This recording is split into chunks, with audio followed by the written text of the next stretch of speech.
열정이 회복될 수 있도록 기도해 주시기 바랍니다. 하나님 말씀 보시도록 하겠습니다. 오늘 신약 로마서 1장 16절 17절 말씀입니다. 로마서 1장 16절 17절 2절 말씀입니다. 제가 가진 성경은 신약 239쪽 240쪽에 걸쳐서 있습니다. 로마서 1장 16절부터 17절까지 말씀입니다. 우리 2절 되는 말씀이니까요. 함께 이 말씀들을 읽겠습니다. 내가 복음을 부끄러워하지 아니하노니 이 복음은 모든 믿는 자에게 구원을 주시는 하나님의 능력이 됨이라. 먼저는 유대인에게요 그리고 헬라인에게로다.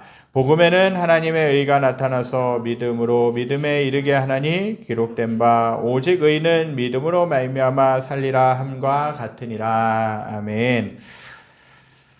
늘 제가 이제 4년 전에 이 교회를 개척하고 또 하나님이 개척하게 하셨죠. 하나님이 개척하게 하셨고 교회를 세우게 하셨는데 그때부터 늘 고민이 되고 도전이 되었던 질문들, 또 지금도 고민하고 있는 것들, 다 알지 못하는 것들이 많이 있습니다. 그것이 뭐냐 하면 교회 성장, 구원받는 자의 수가 더해지는 것, 그것도 있지만 그거보다 더 중요한 것, 본질적인 문제라는 것이요. 그게 뭐냐? 복음, 그러니까 교회. 복음이란 무엇이고 교회란 무엇인가? 그 부분들이 목회자가 이 부분들을 잘 알지 못하면 하나님 원하시는 교회를 세울 수가 없습니다. 복음이 뭔지 모르는, 복음의 무엇인지를 잘 모르는 목회자가 어떻게 복음을 성도님들에게 가르칠 수 있겠습니까? 물론 저도 이제 공부하고 배워가고 있는 상황 가운데 있고 제가 아는 만큼 이제 또 하나님 말씀에 나와 있는 것만큼 복음을 전하려고 하지만 복음이란 무엇인지 딱히 뭐라고 한마디 단어로 정의할 수 없는 것 같아요. 그러나 복음은 좋은 소식이라는 것입니다. 굿 뉴스라는 것이죠. 그러나 그 복음에 담겨져 있는 그런 의미, 깊이는 우리가 다 알 수 없다라는 것이에요. 그리고 교회란 무엇인가? 하나님의 나라를 이 땅 가운데 예수님이 이 땅 가운데 임재하시면서 이 땅 가운데 오셨죠. 예수님이 오셔서 33년을 살아가시는 그 과정 가운데서 늘 전파하셨던 것이 하나님의 말씀이었다라는 것이죠. 병자들도 치유하셨고요. 제자도 삼으셨지만 중요했던 것은 하나님의 말씀을 온전히 선포하셨다라는 것이에요. 그리고 하나님의 나라가 예수님이 오심으로 인해서 이 땅 가운데 임하게 된 것이죠. 근데 아직까지는 완성되지 않은 나라가 하나님의 나라라는 사실입니다. 하나님의 나라에 대해서 여러분들은 어떤 생각을 가지고 계십니까? 하나님의 나라는 죽어서만 가는 나라, 천국만을 일컫지는 않는다라는 것이에요. 하나님의 나라는 하나님의 통치가 임하는 곳. 대한민국이라는 나라가 어떻습니까? 대통령의 통수권자로서 대통령이 이제 국가 원수로서 또 나라를 섬기는 것이죠. 나라를 다스리는 것이죠. 그렇다면 하나님의 나라는 뭡니까? 지도자가 있다라는 것이에요. 누구냐? 하나님이시라는 것이죠. 하나님의 통치를 받는 그 사람이 하나님의 사람이고 또 하나님의 통치를 받는 나라가 하나님의 나라라는 것이에요. 그 하나님의 나라가 예수님이 오심으로 인해서 이 땅에 임하셨다라는 것이에요. 아직 예수님이 재림하지 않으셨기 때문에 완성되지는 않았지만 계속해서 하나님의 나라는 확장되어 가고 있는 줄 믿습니다. 그리고 하나님의 나라란 어떤 모습인가를 경험할 수 있는 곳이 있는데 그곳이 어디냐? 교회라는 곳이에요. 교회. 여러분들 교회라는 것을 생각하실 때 어떤 마음이 드십니까? 우리 교회 생각하면 부족한 것도 많고 연약한 것도 많고 또 성도들도 별로 없는 것 같고 또 여러 가지 연약한 사람들이 많이 모인 곳인데 이곳이 하나님의 나라인가? 정말 이곳이 정말 하나님의 사람들인가? 하는 생각이 들 수도 있어요. 그러나 믿음으로 바라보면요. 이곳을 통하여, 교회를 통하여 하나님의 복음이 전해지는 곳이고요. 그리고 하나님의 통치하심, 또 하나님의 나라의 백성들로서 어떻게 살아갈 수 있는가가 이 교회를 통해서 보여진다는 사실이에요. 그렇기 때문에 교회를 향한 소망을 가지셔야 될 줄 믿습니다.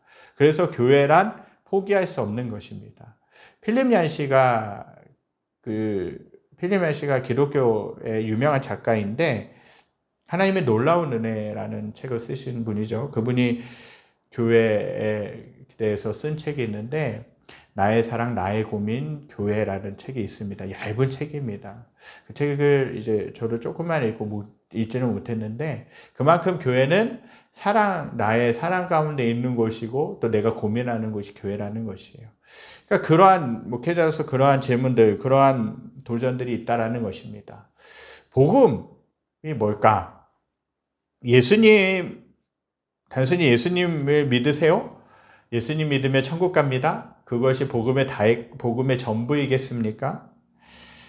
전도한다는 거 중요합니다. 또 복음을 전하는 거 중요합니다. 그러나 예수님 믿으세요? 예수님 믿으시면 구원받고 하나님의 자녀가 됩니다. 그리고 천국에 갑니다. 그것이 복음의 다는 아니라는 것이죠. 그것보다 더 중요한 것이 뭐냐? 바로 복음에 대해 이해하고 믿고 깨닫고 내 자신을 세워가야 된다는 것이에요. 한 교회를 세워야 하는 목회자로서, 그 이전에 구원받은 성도로서 복음에 대해 선명하게 이해하고 설명해 줄 수 있는지 생각을 하게 됩니다. 그리고 복음에 대해 공부하고 더 알아가고 싶은 소원이 지금도 있다라는 것이에요. 그렇게 해야 믿지 않는 사람들에게 또 교회에 이미 다니시는 분들에게 복음을 잘 선명하게 설명해 줄 수 있지 않겠습니까? 우리가 지난 주일에 살펴보았듯이 오늘 읽은 본문의 앞단락인 로마서 1장 8절부터 15절 말씀에서 사도 바울이 무엇을 생각하고 있었는가와 그가 로마 교회에 가기를 원했던 이유가 어떤 것인지에 대해서 말씀을 드렸습니다.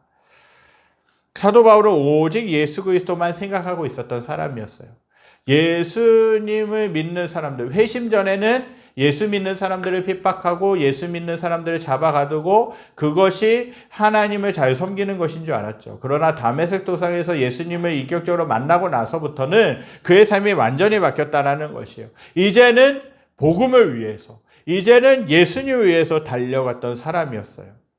사도 바울의 피 속에는요, 예수님의 피가 있었고 사도 바울의 살 속에서는 예수님이 그 안에서 그의 삶 속에서 살아 계셨다라는 것이에요. 그 정도로 그 사도 바울은 예수님으로 가득 차 있었던 사람이었습니다. 그는 복음에 사로잡혀 있었다라는 것이에요. 복음의 빚진 자로서 그는 어디를 가든지 주님의 복음을 전하고자 했던 사람이었습니다. 그리고 그 복음을 전하기 위해 로마로 가고자 했다라고 지난주일에 말씀드렸습니다.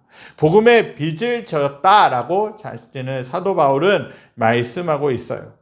그 복음의 빚을 지고 디모데전서의 1장 15절에서 고백하고 있듯이 죄인 중에 괴수였던 자신을 구원하시고 복음을 전하는 자의 사명을 주신 그 은혜에 감격해서 살았던 것을 보게 됩니다. 오늘은 사도 바울을 사로잡았고 그의 남은 일생을 걸었던 복음이 무엇인지에 대해서 잠시 살펴보며 은혜 받기를 원합니다. 오늘 읽은 말씀은요, 로마서의 주제가 되는 말씀입니다. 그 주제는 하나님의 복음이라는 것입니다. 16절 말씀에 보니까 이렇게 나와 있죠. 내가 복음을 부끄러워하지 아니하노니 이 복음은 모든 믿는 자에게 구원을 주시는 하나님의 능력이 됨이라 라고 그렇게 말씀하고 있어요. 모든 믿는 자에게 하나님의 능력이 구원을 주신다. 이 복음을 듣고 예수님을 영접하면 어떻게 된다고요? 하나님의 자녀가 된다는 거예요. 구원받을 수 있다는 것이에요. 그리고 17절에는 어떻게 기록되어 있느냐? 복음에는 하나님의 의가 나타나서 믿음으로 믿음에 이르게 하나니 기록된 바 오직 의는 믿음으로 말미암아 살리라 라고 그렇게 말씀하고 있습니다. 사도 바울이 가장 중요하게 생각했던 단어는 예수님과 함께 복음이라는 단어였다라는 것이에요. 복음. 1장에서는 이 복음이라는 단어를 6번이나 언급하고 있습니다. 1절에서 보면 자신은 하나님의 복음 때문에 택함을 입은 사람이다 라고 그렇게 말하고 있어요. 또한 9절을 보면 그는 그의 아들의 복음 안에서 하나님께서 자신의 증인이 되셨다라는 고백을 하고 있습니다. 이렇게 예수 그리스도의 복음 때문에 그는 하나님에 대해서 눈을 뜨게 된 것이에요. 그리고 1장 14절 15절 말씀에 이 복음 때문에 자신은 빚진 자가 되었고 이 복음 때문에 나는 그렇게 로마에 있는 너희들에게 가고자 했다라고 그렇게 언급하고 있습니다. 사도 바울은 늘 마음 안에 나는 복음의 빚진 자이다. 나는 복음의 빚쟁이이다. 라는 생각을 끊임없이 했다라는 것이죠. 오늘 읽은 본문 16절 말씀에 보면 나는 이 복음을 부끄러워하지 않는다 라고 그렇게 당당하게 선포하고 있는 것이에요. 여러분들은 어떻습니까? 예수님에 대해서 부끄러워하십니까? 정말 복음에 대해서 부끄러워하십니까? 아니면 나는 당당하게 복음에 대해서 부끄러워하지 않고 나는 예수 믿는 사람이다라는 것을 당당하게 세상 가운데서 드러내면서 사십니까? 나는 당당하게 예수님을 붙잡고 살아가시냐는 것이에요. 사도 바울이 그랬던 것처럼 복음을 부끄러워하지 아니하고 예수님을 당당하게 선포하실 수 있는 저와 여러분들이 되시길 간절히 소망합니다. 16절 말씀 함께 읽도록 하겠습니다. 16절 말씀입니다. 내가 복음을 부끄러워하지 아니하노니 이 복음은 모든 믿는 자에게 구원을 주시는 하나님의 능력이 됨이라. 먼저는 유대인에게요 그리고 헬라인에게로라. 복음이 뭐냐? 하나님의 능력이라는 거예요. 복음은 능력이라는 사실입니다. 그것은 땅의 능력이 아니라 하늘의 능력이라는 사실이에요. 외적인 능력이 아니라 내적인 능력이라는 사실입니다. 한마디로 복음의 능력은 구원을 얻게 하는 능력이라는 사실이에요. 이 복음을 누구나 받아들이면 진심으로 내 마음 가운데 받아들이고 이 복음을 믿게 될 때에 구원을 받을 수 있는 것이에요. 하나님의 자녀가 될 수 있는 줄 믿습니다. 믿는 자에게 구원을 주시는 하나님의 능력이 되는 것이에요. 그래서 사도 바울은요, 나는 이 복음을 부끄러워하지 아니한다. 나는 이 복음을 자랑한다. 나는 이 복음을 선포한다. 나는 이 복음을 위해 죽겠다라고 그렇게 결단하는 것이죠. 복음은 그 사도 바울의 인생의 가치였어요. 고린도전서 1장 18절에서 사도 바울은 이 말씀을 비슷한 말씀을 하고 있어요. 18절 십자가의 도가 멸망하는 자들에게는 미련한 것이요 구원을 얻는 우리에게는 하나님의 능력이 됩니다 라는 것이에요. 여기서 십자가의 도는 뭐냐? 복음을 말하는 것입니다. 이 복음이 유대인에게는 거리끼는 것이고 헬라인에게는 미련하게 보이는 것이지만 구원을 얻는 우리에게는 하나님의 능력이 되는 것이에요. 왜 그렇습니까? 예수님이 그 십자가에 달려 돌아가셨기 때문에 우리가 나음을 입을 수 있었고 우리가 구원을 받을 수 있었다는 것이에요. 성경에서는 그렇게 말씀하고 있어요. 죄의 대가는 죄의 삭은 사망이라고 말씀하고 있어요. 내가 죄를 지었다면, 내가 죄인이라면 내가 죽어야 되는 것이에요. 그러나 예수님이 대신 돌아가신 것이죠. 그 십자가에서 돌아가신 그 예수님 때문에 우리가 치유받을 수 있었고 나음을 받을 수 있었고 구원을 받을 수 있었다는 사실입니다. 만약에 예수님이 돌아가시지 않았다면, 예수님이 나를 위해 목숨을 주시지 않았다면 우리는 구원을 받을 수 없었을 것이에요. 우리는 하나님의 자녀가 될 수 없었을 것입니다. 이 십자가의 도가 멸망하는 자들에게 미련한 것이요 구원을 얻는 우리에게는 하나님의 능력이라는 거죠. 그래서 하나님의 능력이 되는 것이죠. 이 복음의 능력을 사람들은 잘 모르지만 마귀는 이 복음 앞에서 벌벌 떱니다. 사망 권세는요, 이 복음의 능력 앞에 맥을 못 춘다는 것이에요. 복음은 악한 것을 물리치는 거룩한 능력이에요. 이러한 진리를 사도 바울은 알았다라는 것이죠. 바울의 삶의 가치는 복음의 가치요 그의 죽음의 가치도 복음의 가치였다라는 것이에요.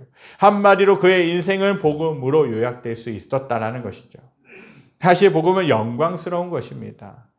무엇과도 비교할 수 없이 영광스럽고 귀한 것이 뭐냐? 복음이라는 것이에요. 그렇다면 사도 바울은 왜 복음이 그의 자랑거리라고 말하고 있습니까?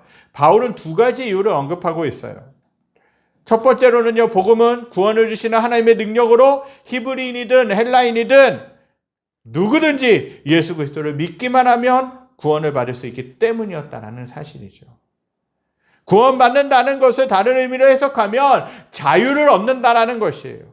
죄에 묶여있던 우리들의 모습이, 죄에 속박되어 있던 우리들의 모습이 예수님으로 인하여 자유함을 얻게 되는 거예요. 죄에서 노임을 받게 되는 것이죠. 여러분들 무엇에 구속되어 있으셨던 게 있습니까? 무엇에 어떤 것에 노예가 되신 적이 있냐는 사실이에요. 여러분들은 무엇에 묶여 살아가십니까? 어떤 것에 묶여서 살아가게 되면요, 자유함이 없어요. 여러분들 교도소는 안 가봤지만 교도소에 자유가 있습니까? 감옥에 자유가 있어요? 없다라는 것이죠. 그들이 수감되어 있는 그 죄인들은 계속해서 거의 교도관들이 하라는 대로 그 일정대로 살아가야 되고요. 먹으라는 대로 먹어야 되고요.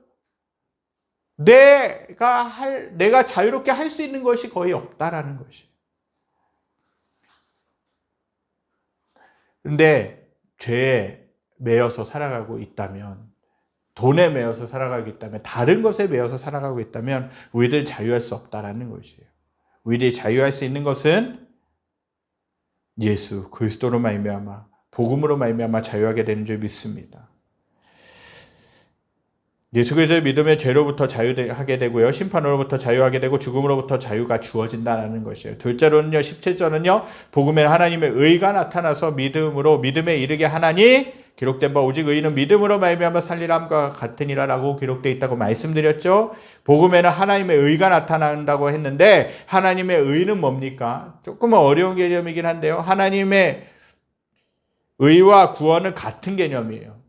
즉 복음에는 하나님의 의가 나타나서라는 이 성경 구절을 복음에는 구원이 나타나서라는 말로 대신 사용해도 상관이 없다라는 것이에요. 따라서 구원이 무엇이냐를 설명할 때는 하나님의 의에 대한 설명이 나와야 돼요. 하나님의 의에 대해서는 로마서 3장에 잘 설명되어 있어요. 나중에 기회가 되면 로마서 3장을 살펴보기로 하고 여기서는 간단하게 정리하고 넘어가는 것이 좋을 것 같습니다. 하나님의 의, 그것은 뭐냐? 율법의 선한 행위를 가지고 의롭다고 인정받는 것과는 반대되는 것이에요. 구약시대 때의 선지자들, 구약시대 때의 종교 지도자들은요, 율법이라는 것을 지킬 때에 의롭다라고 인정받을 수 있었다라고 생각을 하고 있었다라는 것이죠.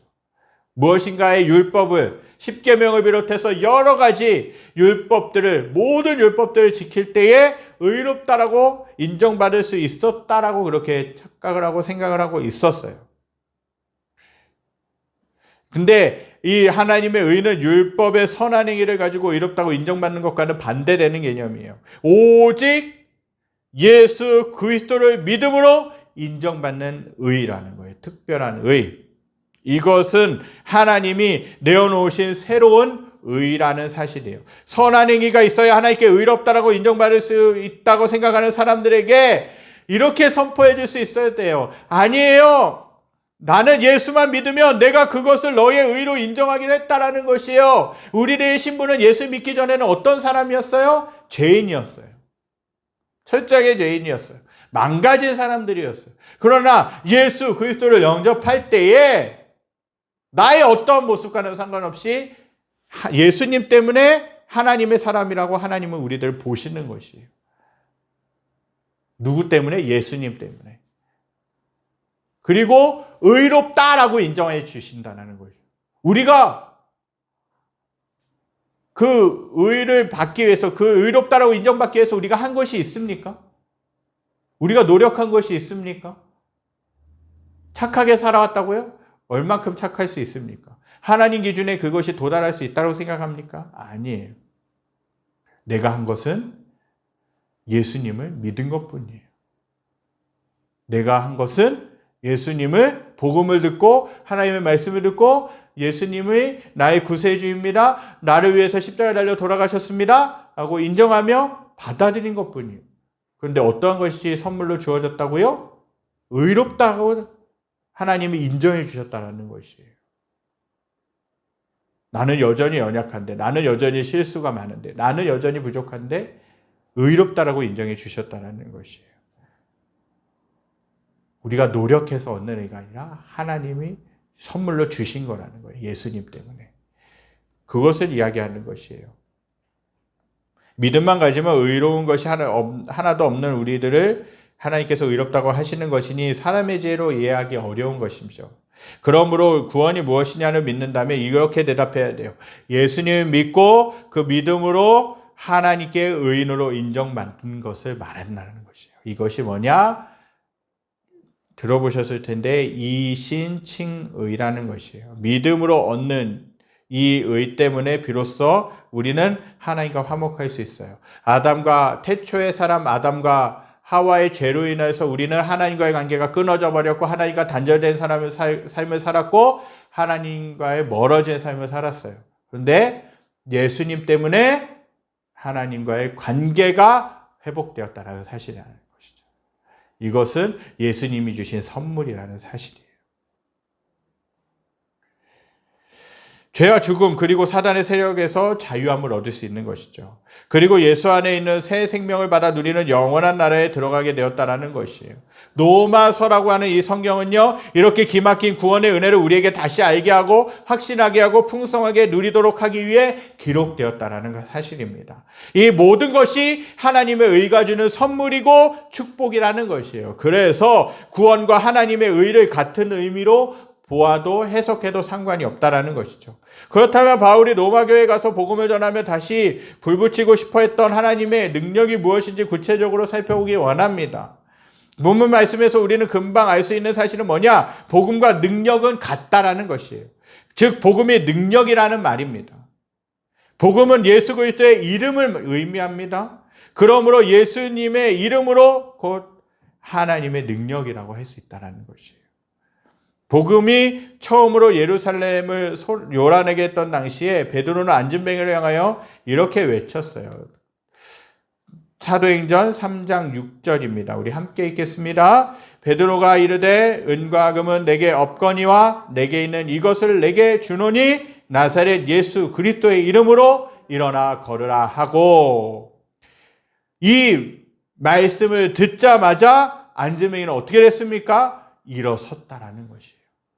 몇십 년 동안 그 성전 문 앞에서 구걸했던 자들이었어요. 구걸했던 사람이었어요. 몇십 년 동안 안진뱅이로 옴짝달싹 못하고 살아왔던 사람이었어요. 그런데 나사렛 예수 그리스도의 이름으로 일어나 걸으라 하니까 어떤 일이 벌어집니까? 몇십 년 동안 안진뱅이로 살아왔던 사람이 걷게 되는 것이에요. 그리고 성전 안에서 뛰었다라고 그렇게 이야기했어요. 뛰고 걸었다라고 이야기하고 있어요. 그 이름, 예수 그리스도의 이름, 그 이름 하나가 굉장한 능력을 갖고 있기 때문에 그 이름 앞에 마귀가 떠나가고 어둠의 세력들이 떠나가고 자유함이 임하는 줄 믿습니다. 예수 그리스도의 이름 앞에는 병마가 떠나가고 그 이름 앞에는 죄가 맥을 못 추게 된다는 것이에요. 그리고 복음은 예수 그리스도의 십자가를 의미합니다. 바울은 고린도에서 선교 활동을 할 때에 자신은 예수 그리스도와 그의 십자가에 못 박힌 것만 알고 전하기로 결심했다라는 말을 고린도전서 2장 2절에서 그렇게 선포하고 있습니다. 예수님의 십자가가 하나님의 능력이 되기 때문에 그런 말을 할 수 있었다라는 사실이죠. 예수님의 부활도 마찬가지예요. 베드로가 예수님이 부활하셨다는 메시지를 예루살렘에 증거하자 그 즉시 3,000명이 넘는 사람들이 회개하고 그 예수님께로 돌아오는 놀라운 역사가 일어났다라는 것이죠. 이것은 부활의 메시지 자체에 하나님의 능력이 되기 때문입니다. 이런 의미에서 예수 그리스도의 이름, 십자가, 부활이라고 하는 이 복음 자체가 구원을 주시는 하나님의 능력이 되는 것입니다. 우리가 한 가지 더 주목해야 될 사실은 뭐냐? 예수 그리스도의 복음이 가지고 있는 능력이 얼마나 강한지 구원의 조건이 필요 없고 단 한 가지만 요구하고 있다는 것이에요. 이것은 단순합니다. 이 유일한 조건은 믿음이라는 것이에요. 다른 어떤 것을 요구하고 있지 않다라는 것은 그만큼 복음의 능력이 대단하기 때문에 그래요. 로마서 1장 17절 말씀 다시 한 번 더 읽겠습니다. 복음에는 하나님의 의가 나타나서 믿음으로 믿음에 이르게 하나니 기록된 바 오직 의인은 믿음으로 말미암아 살리람과 같으니라. 이 말씀의 의미를 정확하게 이해하기는 쉽지 않지만 다음과 같이 정리하면 이해가 조금 빠를 것 같아요. 복음이신 예수 그리스도 안에 구원의 길이 열려 있는데 그 길에 들어가기 위해 필요한 것은 믿음으로 믿음에 이르는 것이다. 믿는 것이다 라는 사실이에요. 그러면 이 그 말의 의미는 뭡니까? 성경학자들은 여러 가지로 해석하고 있어요. 혹자는 구약 시대 때 성도들의 믿음으로 부터 시작해서 신약시대의 믿음에 이르기까지 모든 믿음을 다 통틀어서 말한다라고 이렇게 이야기해요. 다른 사람을 첫 단계의 믿음으로부터 마지막 단계의 믿음까지를 의미한다고 주장하기도 합니다. 그런데 여러 가지를 검토해 볼 때 이 의미를 잘 보여주는 해석은 오직 믿음으로라는 것이라고 생각합니다. 시작도 믿음이요, 마지막도 믿음이요. 구원받는 조건은 다른 것이 아니에요. 믿는다는 것. 예수 그리스도를 믿는 믿음으로 구원이 시작된다는 것이죠. 구원을 받는다는 것이죠. 오직 믿음으로 조건이 단순하다는 말입니다. 다른 조건이 필요 없어요. 오직 믿기만 하면 구원을 주신다라고 말씀하고 있어요. 이것이 바로 복음의 능력이요, 하나님의 능력이에요. 만약 이 복음으로만 구원받는 조건으로 충분하지 않았다면 다른 것이 추가가 됐겠죠. 다른 조건들이 붙었겠죠. 그런데 다른 조건이 필요가 없다라는 것이에요. 오직 믿음으로 구원을 받을 수 있다는 것이에요. 하나님은 한국교회가 복음의 능력으로 다시 일어서기를 원하십니다. 하나님께서는 우리들만 예수님을 믿고 사는 삶이 아니라 모든 사람이 예수님을 영접하고 하나님의 자녀가 되기를 원하고 계신다고 믿습니다. 하나님은 아무리 약한 사람이라 할지라도 멸망시키시지 않고 구원하고자 하신다라는 것이에요. 왜 하나님을 믿지 않는 사람들이 더 잘되고 왜 하나님을 믿지 않는 사람들이 더 성공하는 것 같이 보입니까? 그것들을 보면서 우리는 하나님을 믿는데 내가 잘 안 되는 것을 보면서 억울하지는 않습니까? 힘들 때도 있어요. 실망될 때도 있어요. 그런데 왜 그 악인들을 그냥 하나님 믿지 않는 사람들, 왜 그 사람들을 왜 남겨두시냐는 것이에요. 우리들의 머릿속으로는 이해가 되지 않는다는 것이죠. 그러나 하나님은요, 그 사람조차도 하나님이 계신 것을 인정하고 믿고 예수님께로 돌아오기를 원하신다라는 것이기 때문에 그래요.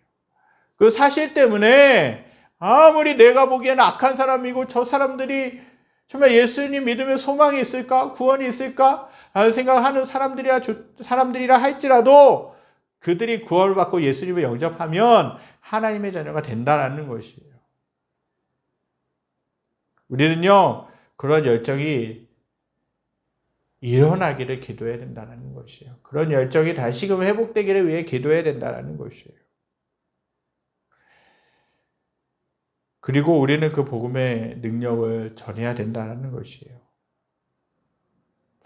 그 복음의 능력, 구원의 능력에 사로잡혀 있으면 이 복음을 전하지 않고서는 견딜 수 없다라는 사실입니다. 저와 여러분들이 이런 모습으로 살아가실 수 있게 되길 바랍니다.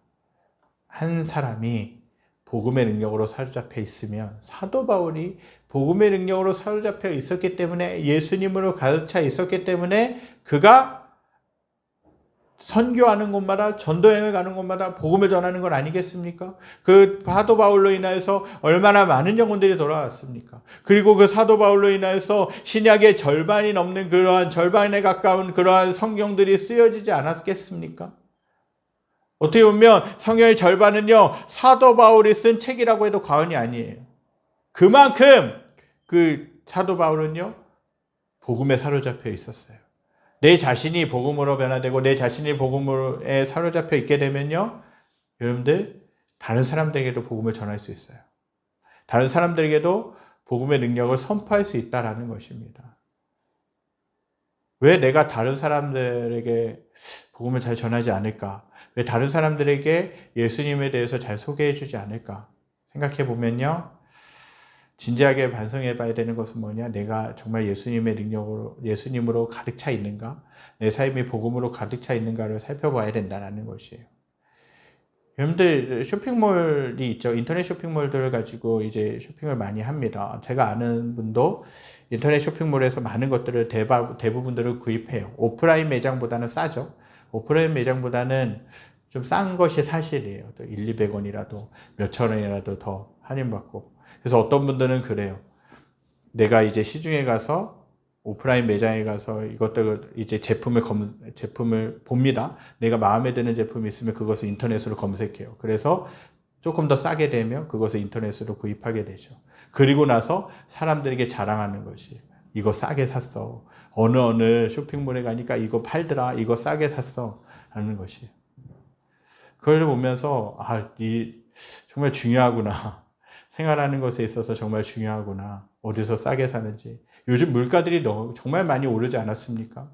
그래서 200원이라도 좀 더 싸게 되면 내가 뭔가 이익을 본 것 같은 느낌이 들 때가 있어요. 다른 사람들에게 그렇게 전해주는 거예요. 어디 가면 싸고, 어디 가면 뭐 일물품이 좋고, 어디 가면 더 좋고, 전해주는 것이에요. 왜? 내가 이미 경험했기 때문에, 내가 싸게 샀기 때문에 그래요. 네. 이것은 전하면서 내 안에 예수님, 내 안에 복음은 전하지 않는다고 한다면 하나님이 얼마나 슬퍼하시겠습니까? 아무쪼록 저와 여러분들이 복음에 더 사로잡으실 수 있기를 간절히 소망합니다. 혹시라도 복음의 능력을 모르신다면 하나님, 이 복음의 능력을 알게 하여 주시옵소서. 그리고 내가 예수님을 영접하고 복음으로 인하여서 기쁘고 감사했는데 어느 순간 그 감격을 잃어버리셨다면 하나님, 다시 한번 더 복음의 열정을 회복시켜 주시옵소서. 다시 한번 예수님을 향한 열정을 회복시켜 주시옵소서. 그렇게 결단하고 그렇게 간구하실 수 있게 되길 간절히 소망합니다. 그래서 다른 사람들에게도 복음을 전하며 예수님을 소개하며 또 내 자신이 그 복음을 자랑하며 사도 바울과 같이 복음을 자랑하며 복음으로 인하여서 전율이 느껴지실 수 있게 되기를 간절히 소망합니다. 우리 이 시간 찬양 드리기 원합니다. 아까 드렸던 찬양인데요. 드렸던 찬양인데 다시 복음 앞에 우리 찬양 드리면서 나가도록 하겠습니다. 많은 이들이 말합니다. 복음에 대해서 이야기하죠. 예수님에 대해서 많은 사람들이 이야기를 합니다. 정말 그런데 복음을 말하는 것도 중요하지만 더 중요한 것은 복음으로 살아내는 것이죠. 복음을 살아내는 것이에요. 참 저도 늘 고민하는 부분들이 그겁니다. 설교한 대로 살아가는가? 내가 복음을 전한 대로 살아가는가? 내가 믿는 대로 살아가는가? 어떤 때는요, 저도 자신이 없을 때가 솔직히 많이 있습니다. 근데 중요한 것은요, 복음에 사로잡혀야 되고요, 예수님께 사로잡혀야 되고요, 또 그 복음을 살아내는 것이 중요합니다. 사도 바울이 그랬지 않습니까? 얼마나 예수님에게 사로잡혀 있으면, 얼마나 복음에 사로잡혀 있으면 그는 가는 곳마다 복음을 전했겠습니까? 그는 가는 곳마다 얼마나 예수님께 사로잡혀 있었으면 예수님을 전했겠습니까? 그가 만난 예수님이 대단했기 때문에 그렇죠. 그 대단하신 예수님이 저와 여러분들이 예수님이세요. 저와 여러분들의 하나님이세요. 그렇기 때문에 우리가 그 복음을 전할 수 있는 것이죠. 이러한 믿음의 고백을 가지고 찬양 드리겠습니다. 많은 이들 말하고 많은 이들 말하고 많은 이들 노래를 하지만 정작 가진 않는 길 두려운 생각보다 많이 힘들고만 일보단 그저 말로만 가려기에 점점 멀어져만 가네. 내게 생명 주었던 그 길 점점 이용하려 하네.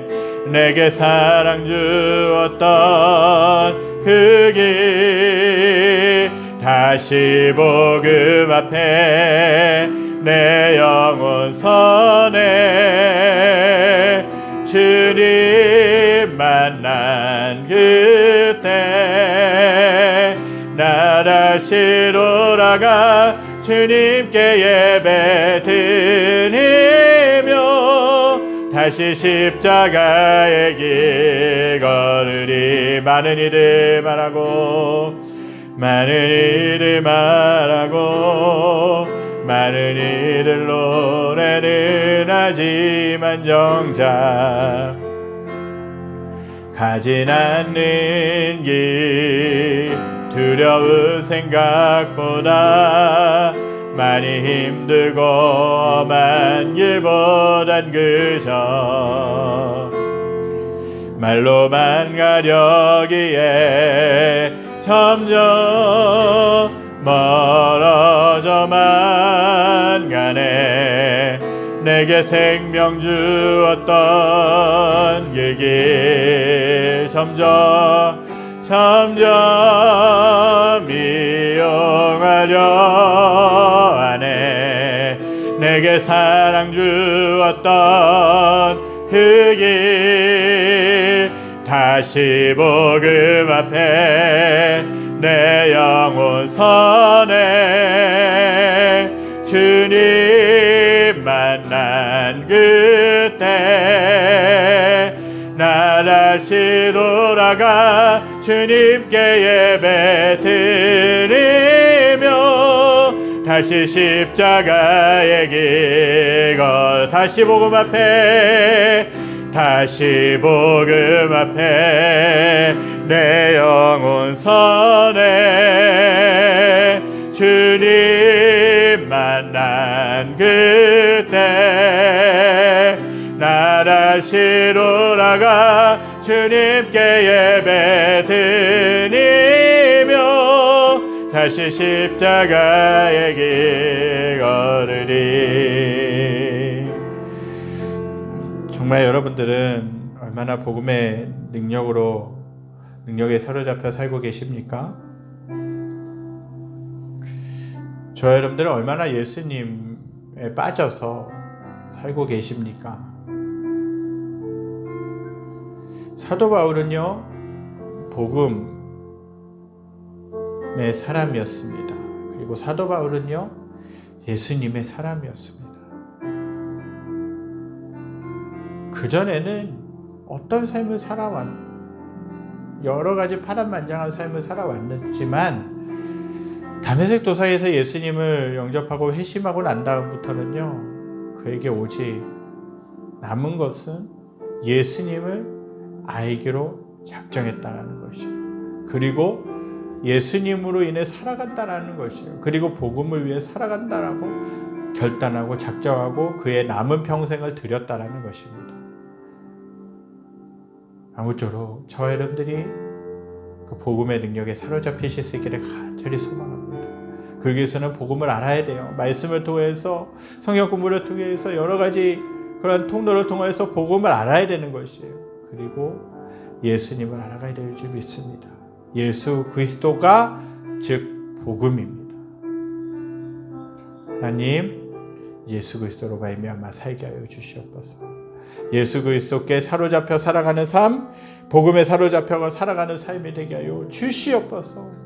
그렇게 결단하면서 저와 여러분들이 살아가실 수 있기를 간절히 소망합니다. 혹시라도 내가 예수님을 예전에 영접했는데 살아오는 삶 가운데서, 신앙의 삶 가운데서 그 복음의 열정, 예수님을 영접한 기쁨, 예수님으로 인해 살아가는 그 기쁨을 잃어버리고 이 코로나 시기를 거쳐오면서 내 신앙이 느슨해진 것이 있다면 하나님 용서하시고 다시 회복시켜 주시옵소서. 복음의 열정을 회복시켜 주시고 예수님을 향한 열정을 회복시켜 주시옵소서. 그렇게 결단하며 기도하며 살아가시는 저와 여러분들이 되시길 간절히 기도합니다. 기도하시겠습니다. 고맙고 감사하신 하나님, 사도 바울이 늘 끊임없이 추구했던 것, 사도 바울이 예수님 만나고 난 다음부터 끊임없이 붙잡고 나갔던 것이 예수 그리스도와 복음이었던 것을 오늘 말씀을 통해서 우리가 살펴봅니다.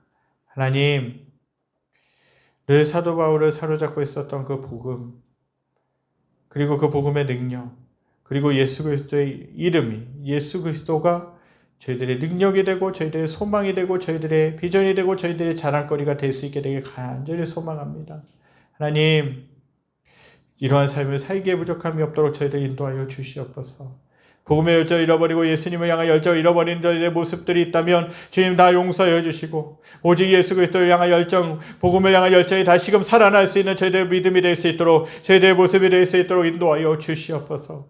그래서 하나님 아버지, 다시 한번 복음 위에 서고 다시 한번 예수 그리스도 위에 섬으로 말미암아 다른 사람들에게도 그 복음을 열정, 정말 그 다른 사람들에게도 그 예수님을 전해주며 그들에게도 구원의 소식을 전해주는 저희들의 믿음이 될 수 있도록, 저희들의 삶의 자리가 될 수 있도록 주님 인도하여 주시옵소서.